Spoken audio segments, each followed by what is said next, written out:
स्वागत करें।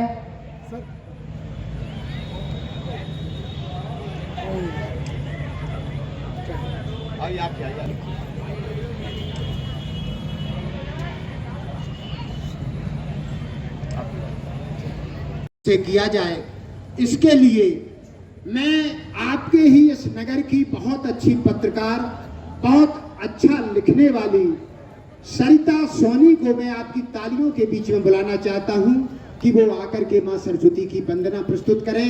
जोरदार तालियां बजाइए सरिता सोनी के लिए।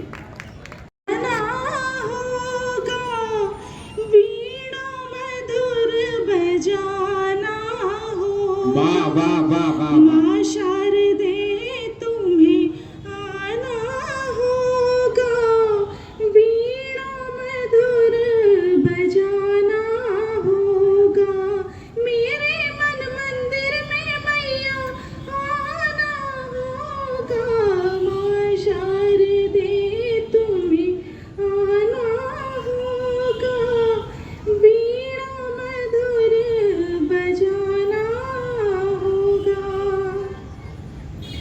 सारे गामा पाधानी समैया मैं तो जानू ना, सारे गामा पाधानी समैया मैं तो जानू ना, सात सुरों को मैया मैं तो पहचानू ना, सात सुरों को मैया मैं तो पहचानू ना,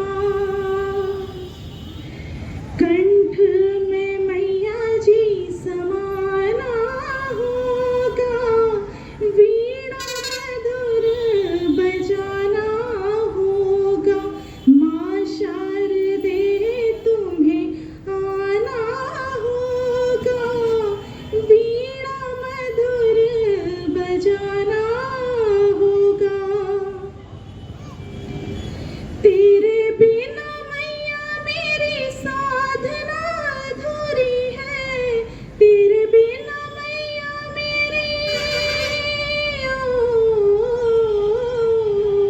तेरे बिना मैया मेरी साधना अधूरी है, सबसे पहले मैया तेरी वंदना जरूरी है, सबसे पहले मैया तेरी वंदना जरूरी है,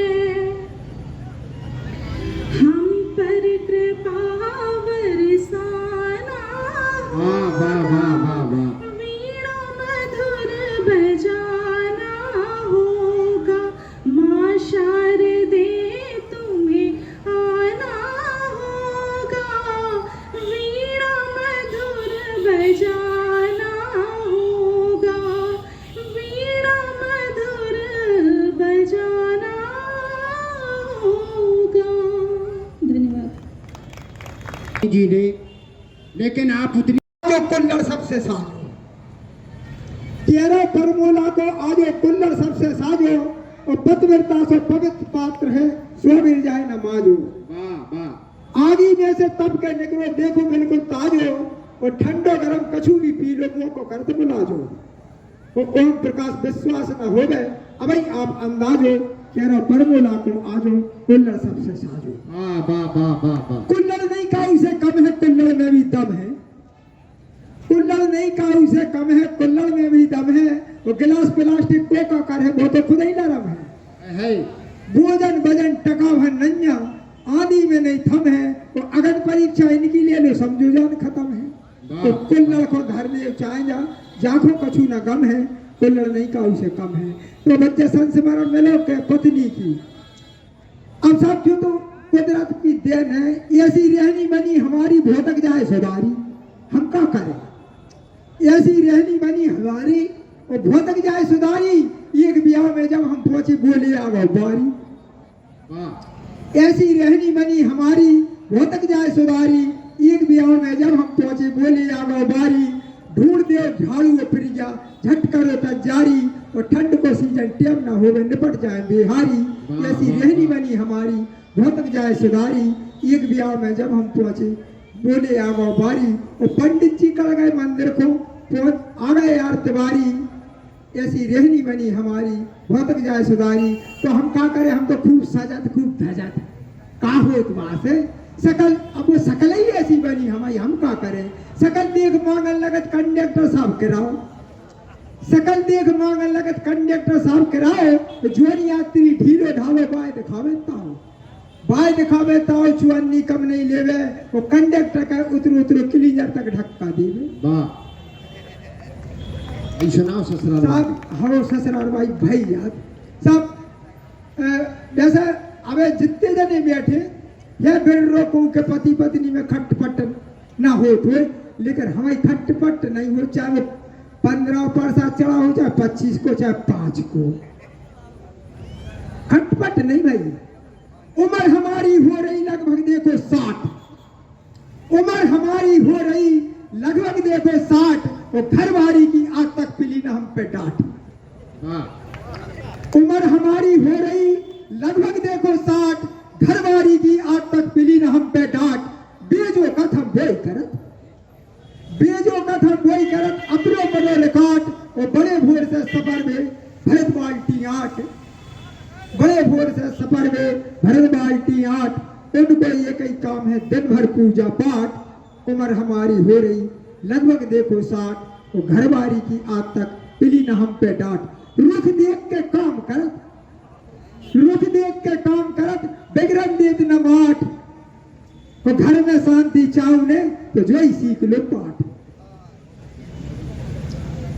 साहब अब ससुराल के चुटकुलाए में हम खुद परेशान हैं, और वो आपने सोदार सुन लो, जो फिर आ गई फरमाइश के वही ससुराल को सुना दो। और वो बहुत पुराना पड़ गो, लेकिन सुन लो फिर सुन लो का करत। एक दार हम गए ससुराले पैर पार के सूट, एक दार हम गए ससुराले पैर पार के सूट। तो चाल चले हम ऐसे जैसे राजस्थानी ऊंट। वाह वाह वाह। एक दार हम गए ससुराले पैर पार के सूट, चाल चले हम ऐसे जैसे राजस्थानी ऊंट। सारी जी जब चाय ले आई, सारी जी जब चाय ले आई, देगा एकदम घूट। तो गरम के मारे सब मुझको कप पलट गए छूट। नहीं आती तब हम चाय माय का ऐसे कर, जो तो अंग्रेज छोड़ गए, अपन तो दूध घी खावे मारे हैं। छुटकी प्लेट से 6 भाई 2 का, छुटकी प्लेट से 6 भाई 2 का। सबरी चाय बगर गई, और कछु छींटा सारी पे पड़ गए। बोली जीजा मर गई। तुम तो हमें मार भी फिर रहे, तुम तो हमें मार भी फिर रहे, मिटा भी मेरो नाव। और जरो जात तो तुम ऐसे दिए को सब रखो। हमने कही जो बताओ, तुम तातिया ही छान के काय खो आ गई। अरे घंटा खड़ भरी रंग रहती, सिरा जाती जब लाया होती। हमको लोटा बाट खो आए, हम तो 2-3 दिन रोक है। अरे बोली जीजा हो, तुमने ठेकर के चिखा दो, हम ईंट को जवाब पत्थर से दे। तुमने लाई चोटिया, हम भरे बकोटो। हमने कही एक काम करो, तो गैस धरी, बोली हाँ। हमने कही टपक पे पानी भर दो, वो खोल जा से हमारी मुड़ी पे हम धर दो, बगरा दो। वो ईंट को जवाब पत्थर से। बोली नहीं जीजा, ऐसी नहीं, हम तुम्हारा ऐसा स्वागत करें कि तुम्हें जिंदगी भर याद रहे। तो हकीकत में हमें वह जिंदगी भर का भूलने को स्वागत। होली के दिन कब हम भूल के जज्जो नहीं ससुराल, होली के दिन कब हम भूल के जज्जो नहीं ससुराल। एक बेर हम फंसे फाक को सुन लो पहले पार। सारन ने जोर बटोर के मेरो करिया मौका डालो, सारन ने जोर बटोर के मेरो करिया मौका डालो। और ढूंढ लिया बे गदा कदम से फिर पे बैठा रहो। फटी दरी की घड़ी बना के सारी ने गदा पे डारी, फटी दरी की घड़ी बना के सारी ने गदा पे डारी। वो बोली बैठ जाओ जी जाजू रेडी खड़ी सवारी। वाह वाह वाह। 12 बांध मुड़ी पे मेरी मुए बना दो दूल्हा, झाड़ू बांध मुड़ी पे मेरी मुए बना दो दूल्हा। वो फागन वारन को मुलवा के ठुकवा दो रम दूल्हा। धतूरन के फूल गट्टन की प्यारा दई मुए माला, धतूरन के फूल गट्टन की प्यारा दई मुए माला। देख के बूढ़े आए बोले अच्छे लग रहे लाला। इतनी सुन के सारी जू ने, इतनी सुन के सारी जू ने ओंगन को धरो बैठूला। और नजर न लग जावे जीजा को बना गई एक चूल्हा। साराज बोली देखो बिन्नू जीजा लग रहा है बढ़िया। साराज बोली देखो बिन्नू जीजा लग रहा है बढ़िया। वो बिना नजर लगे नहीं माने प्यारा दो खड़ी गया। हमने कहीं माफ करो सारी जू ज्यादा न सिंगारो। हमने कहीं माफ करो सारी जू ज्यादा न सिंगारो। अधमरो तो कर दो तुमने जान से न मारो। ससुर साहब लड़कन को रोके। ससुर साहब लड़कन को रोके जीजे करो न तंग। वो ज्यादा बाहे तुमको तो लिया के डालो रंग। बूढ़े आड़न ने मोड़न को पहले पड़ा दे पट्टी। वो तुम तो करियो अपने मन की हम के ऊपर फट्टी। मोड़ी मोड़ा इते होते से गुच्छे गदे लकन्या। मोड़ी मोड़ा इते होते से गुच्छे गदे लकन्या। वो भारी डट के गदा उचक में हो जाएंगे रंजा। आगे आगे भागे हो बे बजबे ढोल लगड़ गया। हम तो बच्चा गदा पे बैठे गाँव जाए चौकड़ी गया। देरी देरी टीका भाव खूब फिरी पे अठाई। रंग रे मिले रुपया दम से कभी मिठाई। बोली सास घरे जब आए सफर खोल लो बेटा। बोली सास घरे जब आए सफर खोल लो बेटा। तो सारी कह तुम गदा करो रे जीजा खा लो पेठा। हमने कहीं पेठा से कहो ने। हमने कहीं पेठा से कहो ने दो तीन धरे डिंगन्या। और तुम तो सेली लिया पर्स के चार और सिमन्या। पर्स के टाठी सारी आ गई। बोली करो बिहारी और चुकटी भरवा धरे थी शक्कर नोन भरे थी भारी। हम तो जान नोन को शक्कर। हम तो जान नोन को शक्कर चारन में सवई पचीड़ो। वो सारी सारा हंसा लगी तो कर करके मोटीड़ो। ये कई कोर दो चारन को सबड़ो मुंह भाव खारो। और ठाड़ो ठाड़ो कोने में हंस रहो तो हल्को सारो। उठा गई गटक गए हम तो आंखें मीच के पानी। बटी डरी थी मिर्चे मुंह में जा हमने नहीं आनी। वाह वाह। पूरे मुंह में ठुक गई भज्जा मोरे आग। वो सारी सारा गम न खावे बहुत लगावे लाग। सारी कह सीसी कह कर रहे। सारी कह सीसी कह कर रहे जीजा ठंड सता रही। और सड़क यहाँ चूल्हे न तो पल्ली हो ले आ रही। सारो बोलो सर्द बैठ गई। सारो बोलो सर्द बैठ गई जीजे रंग डरे से। और सपल्लो बाई की बातन में अब नहीं उठत परे से। सारे साहब सारा से बोले खपरा में आगी भर दो। तो खूब भर अजवान डार के लला की आगे धर दो। सारा चली उठा के खपरा आगे आगे धर गई। सारी चली से दो मुठा मिर्चे अजवान भर गई। मिर्चे बड़ी से लग गए हमको भारी नाश। वो बादना से बहुत कम ससुरारे जात प्रकाश। हमने कहीं सुख से रोटी नहीं खान दी नाक में दम कर दी तुमने तो। बहन की बात आज सहन नहीं होती है। बहन की बात आज सहन नहीं होती है। और साली की गाली दुआसी लगती है। माँ खिलाए मालपुआ तो स्वाद नहीं आता। और सास खिलाए चटनी तो खुआसी लगती है।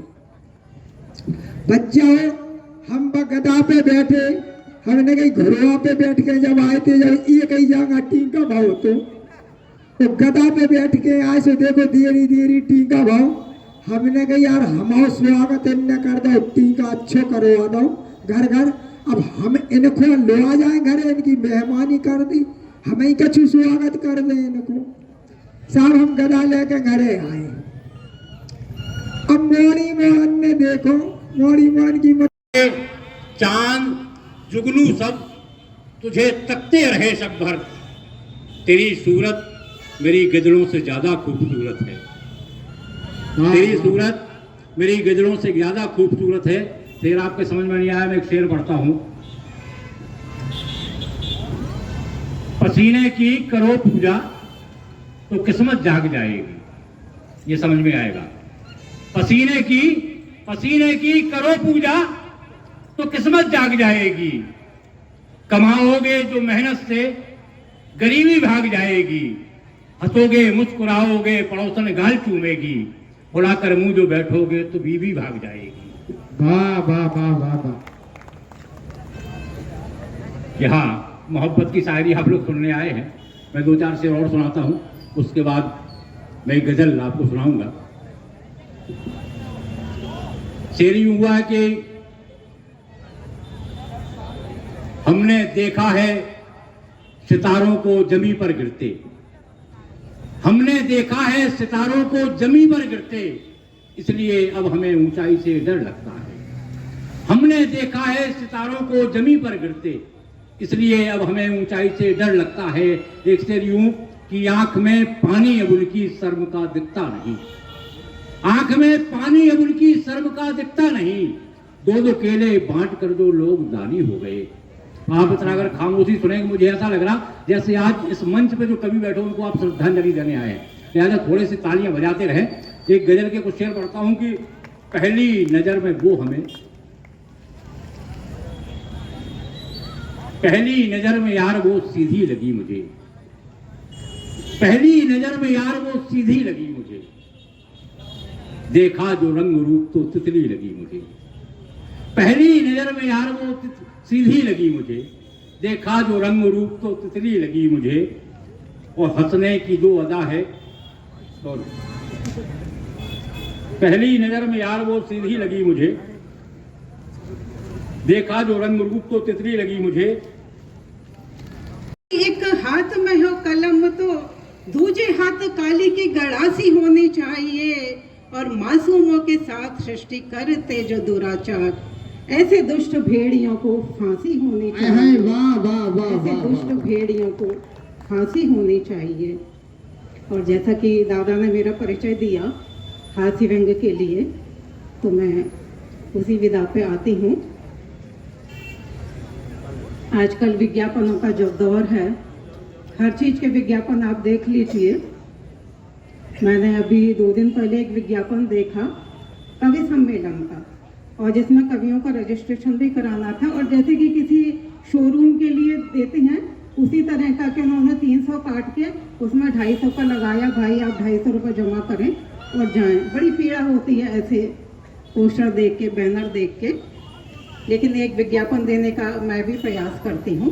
सुनिएगा कि एक बार अखिल भारतीय जूता निर्माता संघ की बैठक हुई, एक बार अखिल भारतीय जूता निर्माता संघ की बैठक हुई, और विधानसभाओं जैसी भारी उठापटक हुई, विधानसभाओं जैसी भारी उठापटक हुई, और अंत में आम सहमति हुई कि हम अपनी वस्तुओं का विज्ञापन नहीं निकलवाएंगे, हम अपनी वस्तुओं का विज्ञापन नहीं निकलवाएंगे, और महंगे विज्ञापनों पर व्यर्थ का पैसा नहीं बहाएंगे, क्योंकि जब संसद और विधानसभाओं में माननीय गण एक दूसरे के ऊपर जूता चलाएंगे तो उनके विज्ञापन टीवी, अखबार, रेडियो, मोबाइल में अपने आप ही आ जाएंगे।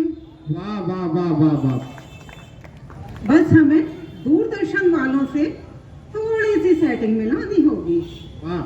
बस हमें दूरदर्शन वालों से थोड़ी सी सेटिंग मिलानी होगी, और इसके लिए उन्हें सदन की कार्यवाही कुछ इस तरह से दिखानी होगी कि जब भी माननीय द्वारा एक दूसरे पर जूता चलाया जाए तो जूते पर लिखे हुए उसके नाम को स्पष्ट रूप से दिखाया जाए। हाय वाह वाह वाह। जूते पर लिखे हुए नाम को स्पष्ट रूप से दिखाया जाए, और साथ ही उनको यह कहते हुए बताया जाए कि पिछले सदन में इसी कंपनी का जूता अपने विरोधियों पर चलाकर, पिछले सदन में इसी कंपनी का जूता अपने विरोधियों पर चलाकर और स्वयं खाकर मैं इस मुकाम पर पहुंचा हूं श्रीमान। इसीलिए गर्व से कहता हूं कि इस कंपनी का जूता महान। वाह वाह वाह वाह वाह। जूता महान। जय। और हास्य और व्यंग में एक मौलिक अंतर होता है। हास्य जहां केवल हंसाता है, वहीं व्यंग हमें व्यवस्थाओं पर सोचने के लिए चिंतन की ओर ले जाता है। और व्यंग वो विधा होती है मित्रों, जब आप हमारा अंतिम शब्द सुने तब आप अंदाजा लगा सकें कि हम कहना क्या चाहते थे। मैं 4 पंक्तियों से अपनी बात प्रारंभ करता हूं। आदरणीय बैठे हैं अपर आयुक्त साहब, मैं चाहता हूं कि ऐसे साहित्य के सुधी अधिकारियों के सम्मान में एक बार आप लोग जोरदार तालियां बजाइए। मित्रों, त्रिपाठी जी बैठे हैं, थोड़ी देर में त्रिपाठी को संबोधन के लिए बुलाना चाहूंगा। यहाँ किसे क्या चाहिए, छंद निवेदित करता हूं भाई साहब। कौन क्या चाहता है आप देखिए।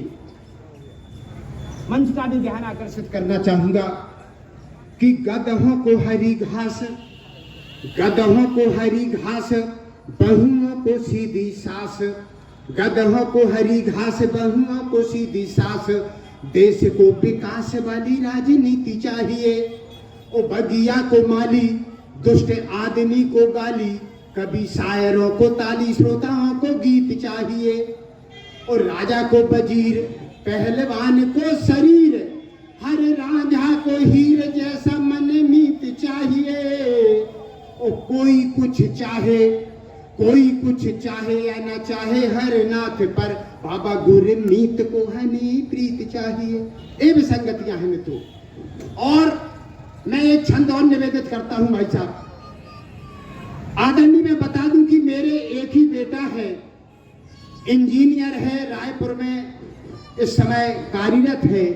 अभी पिछले दिनों एक समाचार निकला अखबार में कि अब हमारे उत्तर प्रदेश की सरकार जनसंख्या वृद्धि को नियंत्रित करने के लिए बहुत ठोस कदम उठाने वाली है भाई साहब। और उसके अंतर्गत जिनके यहाँ, जिन परिवारों के यहाँ 2 से अधिक बच्चे हैं, उन्हें नौकरी तो छोड़िए, उनके राशन कार्ड की सुविधा भी उनसे छीन ली जाएगी भाई साहब। जैसे ही मेरे बेटे ने, त्रिपाठी जी, ये समाचार पढ़ा, उसी रोज चला गया भाई साहब और लव मैरिज करके घर आ गया।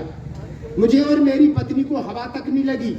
मैंने कहा कि बेटा तूने ये क्या किया, अरे बताता तो इसी लड़की से विवाह कर देता। तो तर्क क्या दिया मेरे बेटे ने। निवेदित करता हूं बच्चा कि प्रेम ब्याह करके ये काया काया पुत्र घर, मैंने कहा ऐसे पूत मूर्खानंद होते हैं। प्रेम ब्याह करके ये काया काया पुत्र घर, मैंने कहा ऐसे पूत मूर्खानंद होते हैं। वह बोला कैसी बात करते हैं पापा आप, हमें जैसे युवक ही अक्लमंद होते हैं। और जनसंख्या वृद्धि रोकने को बनी नई नीति, वो ब्याह से जनसंख्या वृद्धि के संबंध होते हैं। वो क्या पता हजार 500 के नोटों की तरह कब कोई कह दे अब विवाह बंद होते हैं। ये भी संगतियां हैं मित्रों, तब व्यंग लिखना पड़ता। और एक छंद और याद आ गया। आदरणीय अपर आयुक्त महोदय बैठे भाई साहब, एक छंद पढ़ता हूं, नाम नहीं लूंगा कि किसके ऊपर पढ़ रहा हूं। आप देखिए कि मेरा मित्र रामदास एक दिन आके पास होकर उदास बोला मुझको बचाइए। मेरा मित्र रामदास एक दिन आके पास होकर उदास बोला मुझको बचाइए। पत्नी पर मारू बम, नाक में किए है दम, उलझे हुए हैं हम यार सुलझाइए। वो पीछा छूट जाए बा गुजारा भी ना मांग पाए, ऐसा कोई तलाक का उपाय बतलाइए। ओ मैंने कहा उसे यूपीएससी की तैयारी करा, हरनाथ आप एसडीएम बनवाइए। ये भी संगतियां हैं मित्रों। और एसडीएम साहब की बात की तो एक लेखपाल के हवाले से छंद याद आ गया।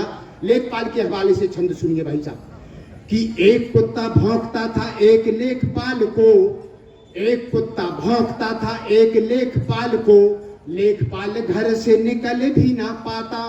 वो कुत्ता ना निकलने देता, भौंकता बहुत, लेखपाल जब भी तहसील आता जाता।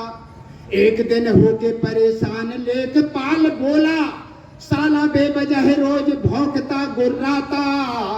ओ घर तेरे नाम होती 2-4 बीघे भूम, लेखपाल क्या होता है फिर मैं बताता। ये भी संगतियां हैं मित्रों। और एक जनरल नॉलेज का छंद निवेदित करता हूं कि यहाँ किस देवता का वाहन क्या है। और मैंने बताया था कि व्यंग्यकार कहना किस विषय पर चाहता है, वो आप अंतिम शब्द सुनने पर समझ में आएगा। देखिए किसका वाहन क्या है और मजे लीजिए भाई साहब कि भगवान विष्णु का है वाहन गरुण, किंतु चूहा है गणेश का बा बैल भोलेनाथ का। भगवान विष्णु का है वाहन गरुण, किंतु चूहा है गणेश का बा बैल भोलेनाथ का। ओ कुत्ता काल भैरव का, ऐरावत इंद्र का, भैंसा यमराज जी का, दिन का बारात का।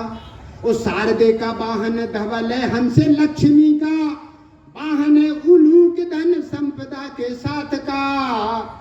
ओ बबुआ की साइकिल बुआ जी का हाथी पर हरे नाथ बुलडोजर बाबा योगी नाथ का।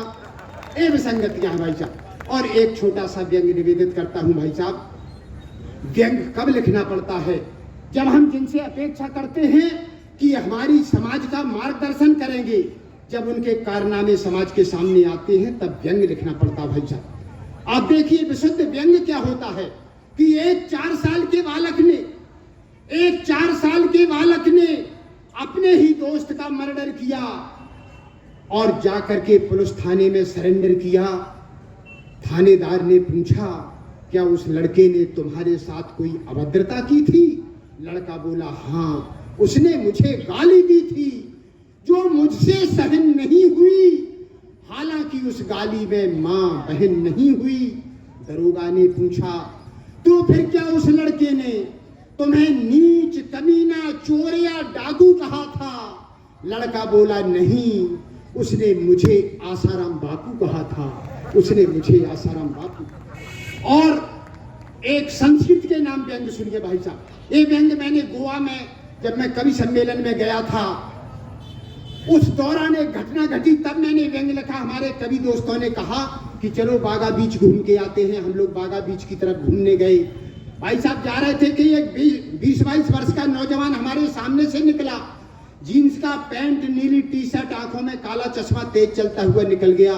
पीछे से एक शेख आजाद भाई की उम्र के और हट्टे कट्टे सज्जन आए, वो भी जीन्स का पैंट टी शर्ट पहने थे। बोले, भाई साहब आपको कितनी देर हो गई यहाँ? मैंने कहा 10-15 मिनट हो गए। क्यों, क्या हो गया? बोले, आपने मेरी रेखा को तो नहीं देखा। मैंने कहा, भाई साहब मैं क्या जानूं कौन रेखा, मैं परदेसी हूँ। बोले, कहाँ से आए हैं? मैंने कहा, बुंदेलखंड के झांसी से आया हूँ। बोले, तुम झांसी वासियों को, बुंदेलखंड वासियों को शर्म नहीं आती? तुम्हें शर्म आनी चाहिए। मैंने कहा, मुझे क्यों शर्म आए? मुझे तो अपने आप पर गौरव महसूस होता है, गर्व महसूस होता है, क्योंकि मेरे यहाँ रानी झांसी हुई है, मेरे यहाँ उपन्यास सम्राट डॉक्टर वृंदावन लाल वर्मा हुए हैं, मेरे यहाँ हॉकी के जादूगर मेजर ध्यानचंद हुए हैं। मुझे तो अपने आप पर गौरव महसूस होता है, शर्म क्यों आए?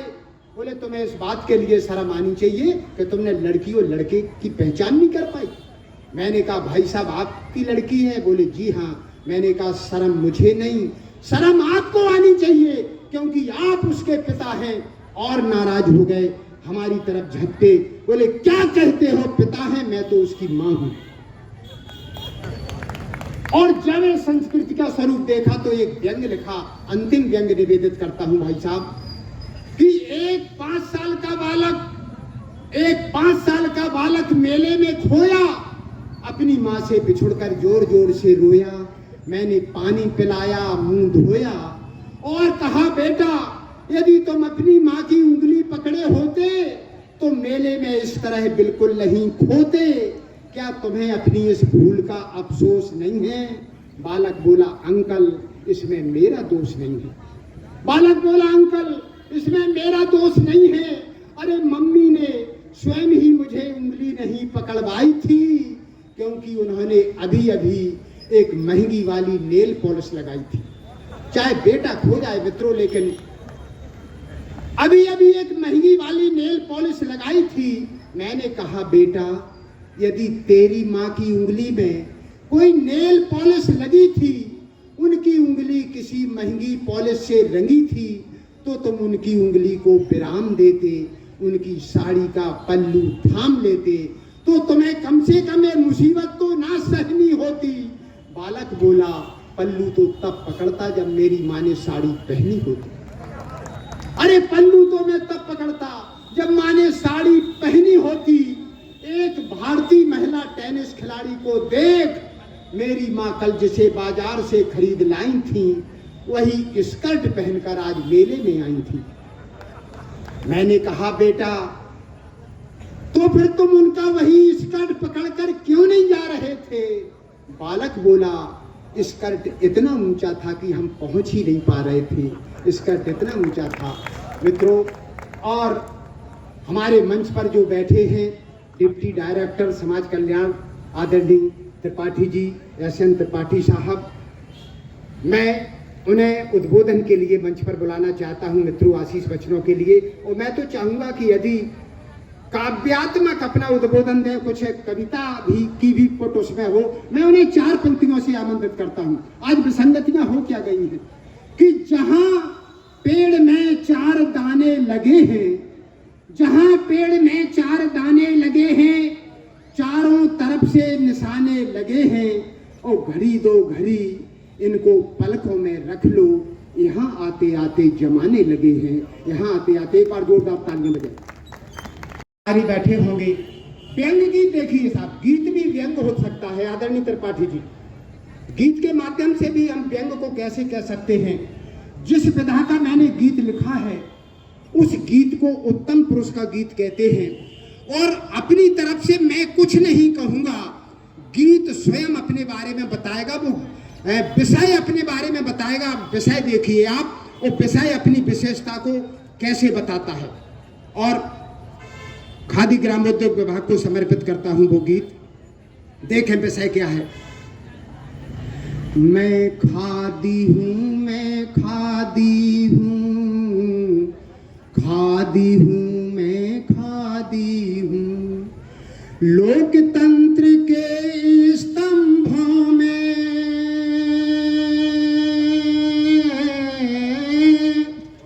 लोकतंत्र के स्तंभों में अहम और बुनियादी हूँ। मैं खादी हूँ, मैं खादी हूँ, खादी हूँ, मैं खादी हूँ। अब यात्रा देखिए, यात्रा बताती है वो अपनी कि मुझको तिलक पटेल जवाहर गांधी जी ने पहना है, मुझको तिलक पटेल जवाहर गांधी जी ने पहना है। आज डकैत माफिया पहने कितनी बड़ी विडंबना है। पहले पतिव्रता पावन थी,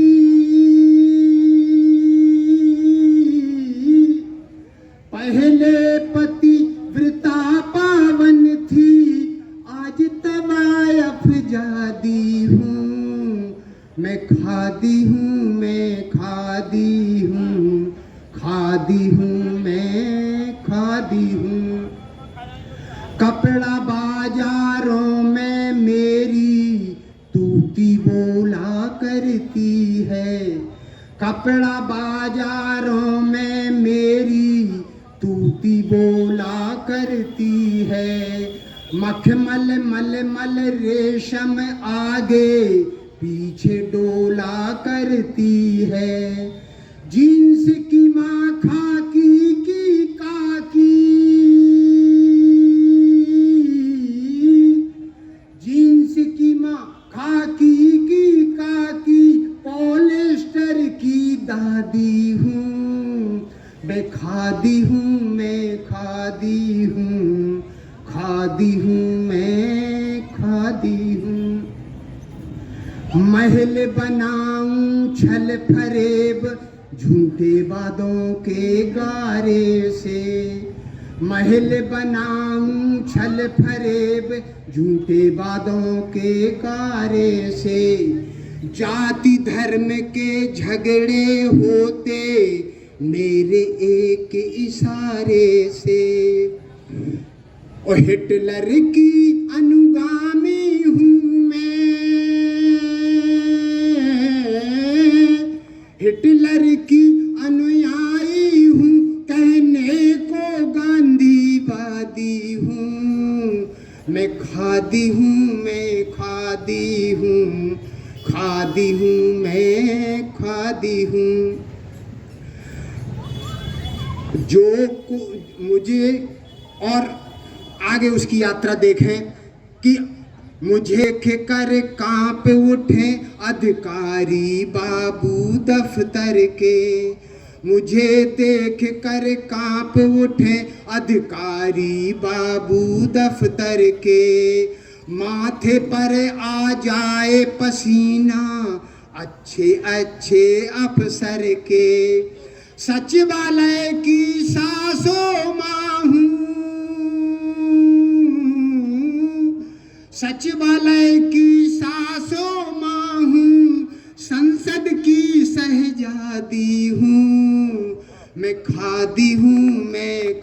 खादी हूँ, खादी हूँ मैं, खादी हूँ। जो और अंतिम बंद पढ़ता हूँ, गीत तो बहुत बड़ा है, अंतिम बंद पढ़ता हूँ मित्रों।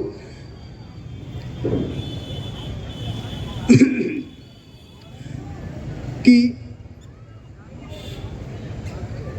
जो मुझको पहने मैं उसकी प्रगति बनूं, उन्नति बनूं।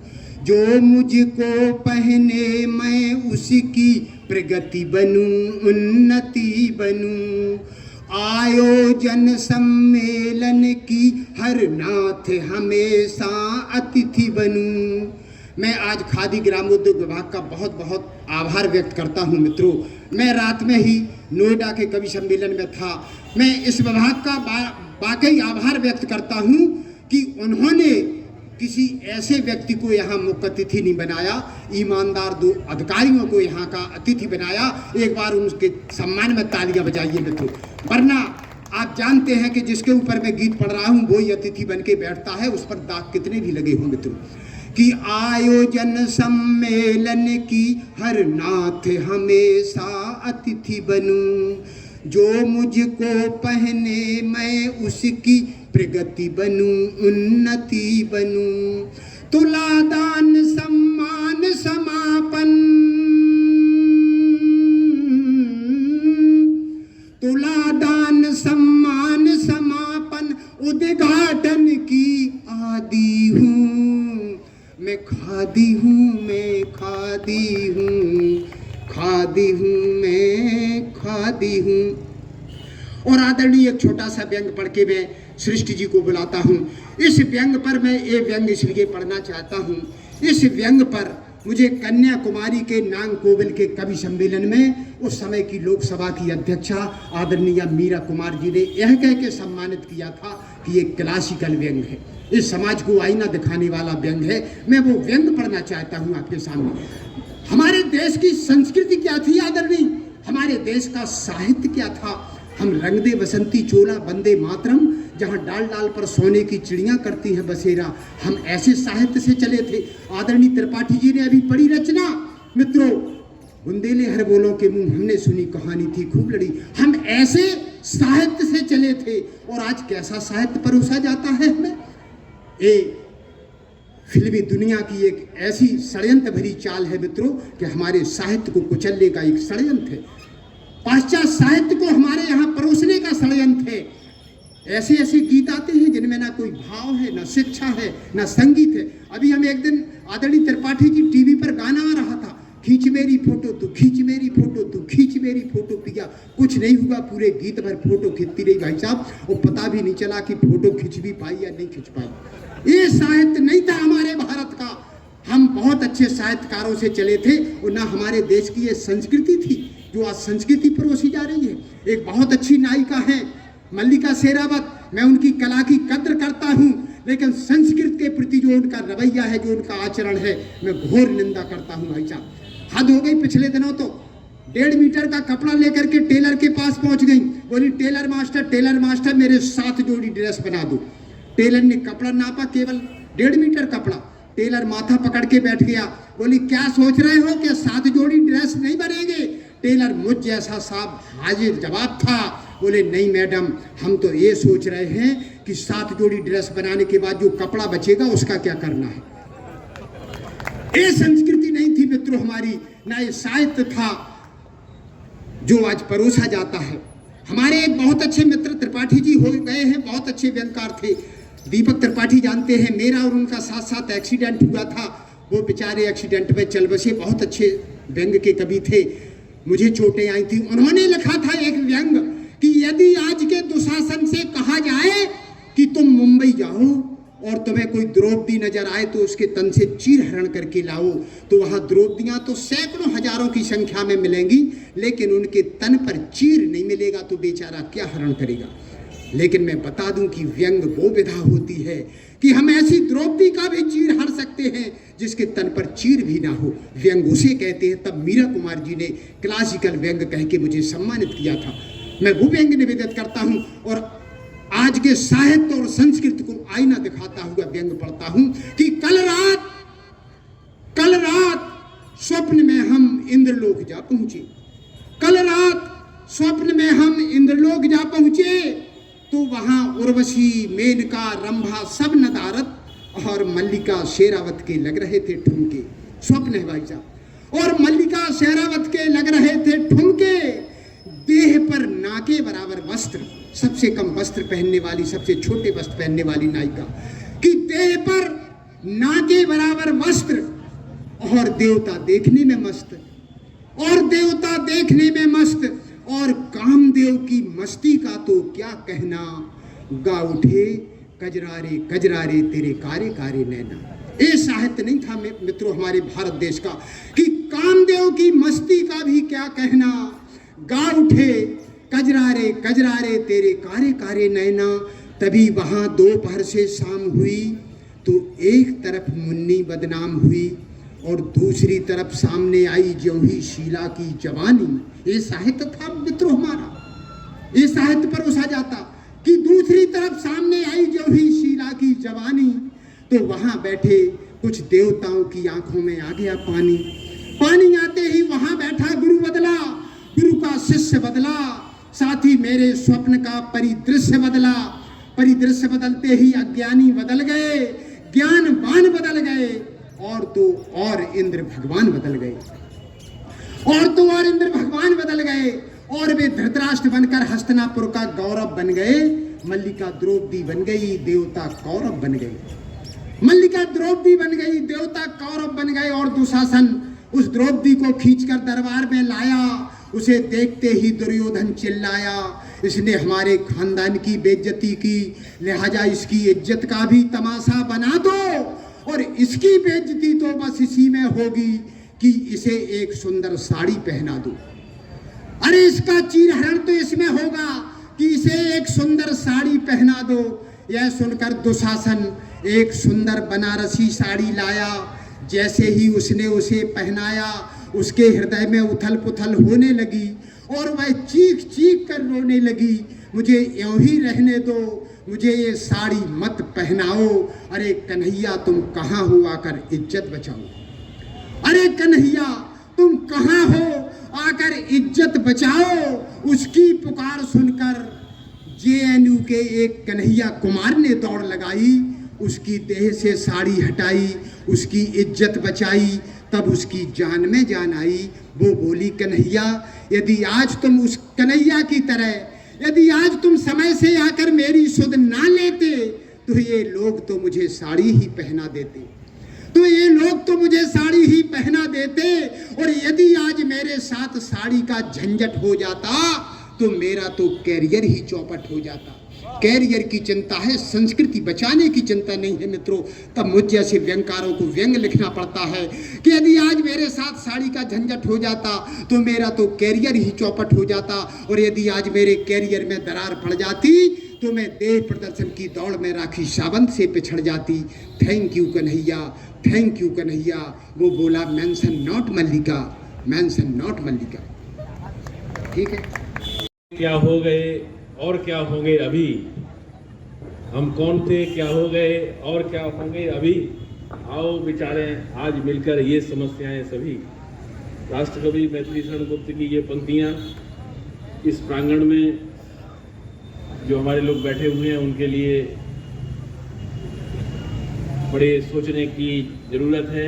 आज इस काव्य गोष्ठी में हमारे जो कवि हैं, संचालन कर रहे श्री हरनाथ सिंह चौहान जी, पंकज चतुर्वेदी सृष्टि जी जो ग्वालियर से आई हुई हैं और काव्यात्मक परिवार से इनके खून में बसा हुआ है, सरिता सोनी जी, शेख आज़ाद जी जो बहुत दिनों से इस कवि सम्मेलन से जुड़े हुए हैं, ओम प्रकाश प्रजापति जी जो अभी यहाँ से चले गए हैं, और हमारे मंडल के एडिशनल कमिश्नर साहब उमाकांत त्रिपाठी जी जो हमारे बीच में काव्य जो आपका चल रहा है व्यंग्यात्मक काव्य उसका आनंद ले रहे हैं। खूब लड़ी मर्दानी वो तो झांसी वाली रानी थी, दिखा गई पथ सिखा गई हमको जो सीख सिखानी थी, बुंदेले हर बोलों के मुंह हमने सुनी कहानी थी।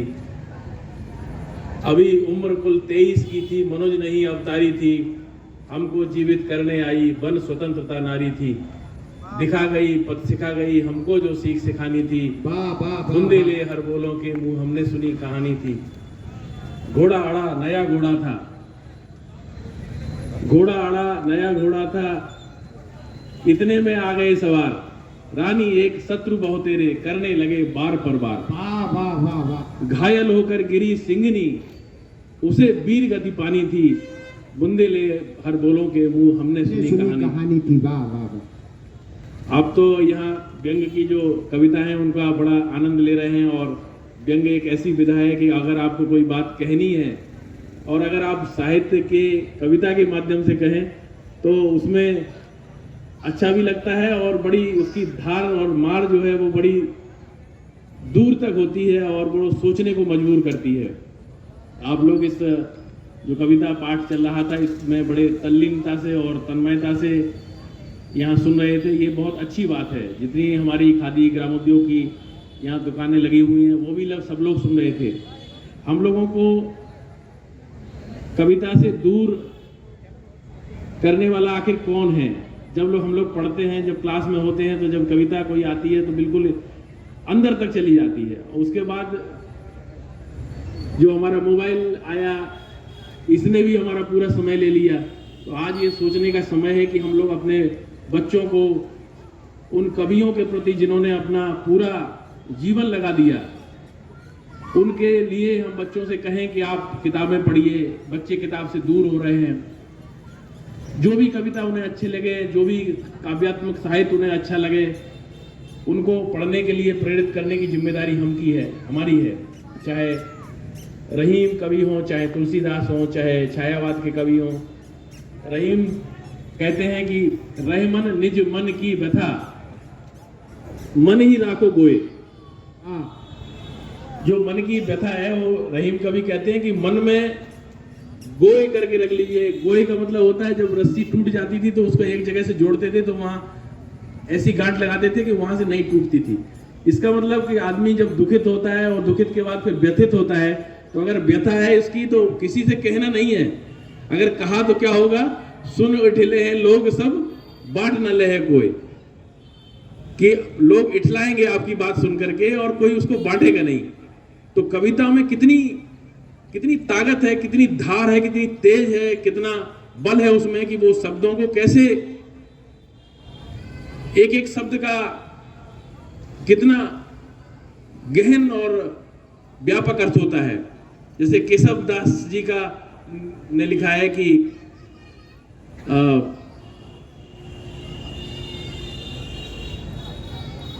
केशव केसन अस्करी अस अरियु न कराए।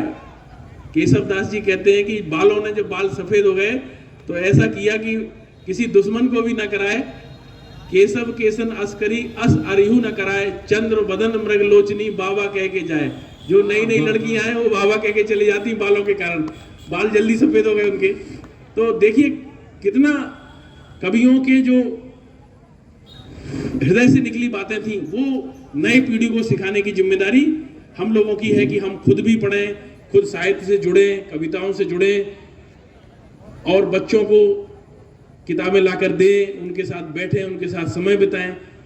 तो निश्चित रूप से जो आज का कवि सम्मेलन है ये बहुत ही अच्छा रहा और इसके लिए हमारे जो मंडलीय खादी ग्रामोद्योग अधिकारी हैं गुप्ता जी, ये बहुत बधाई के पात्र हैं कि शुरू से ही ये प्रदर्शनी के में चार चांद लगाने के लिए, प्रदर्शनी को आगे बढ़ाने के लिए यहाँ लगे हुए हैं। 30 तारीख तक ये प्रदर्शनी रहेगी और हम सब लोगों की जिम्मेदारी है कि जो हमारे हाथ से बने हुए जितने हैंडमेड सामान हैं उनकी बिक्री के लिए हम लोग अपने परिवार से, अपने नाते रिश्तेदारों से, सब लोगों से कहें।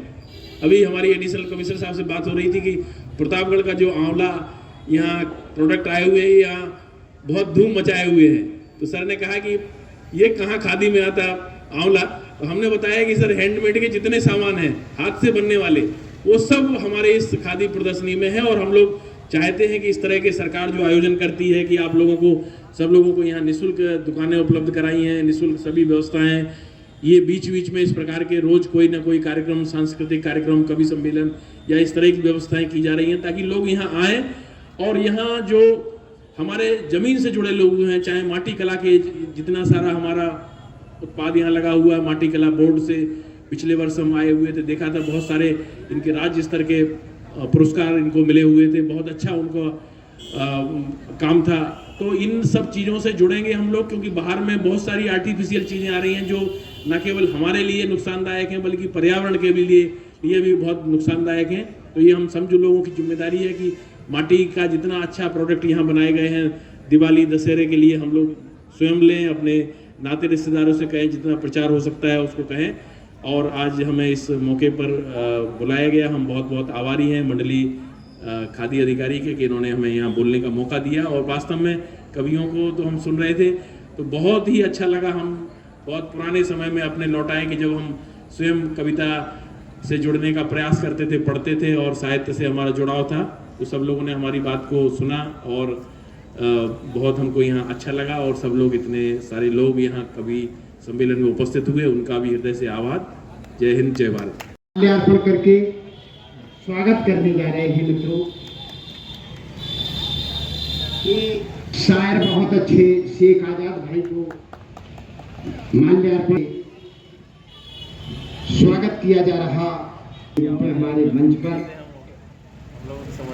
ये आयोजन एक तरह से नहीं बुझिए मित्रों,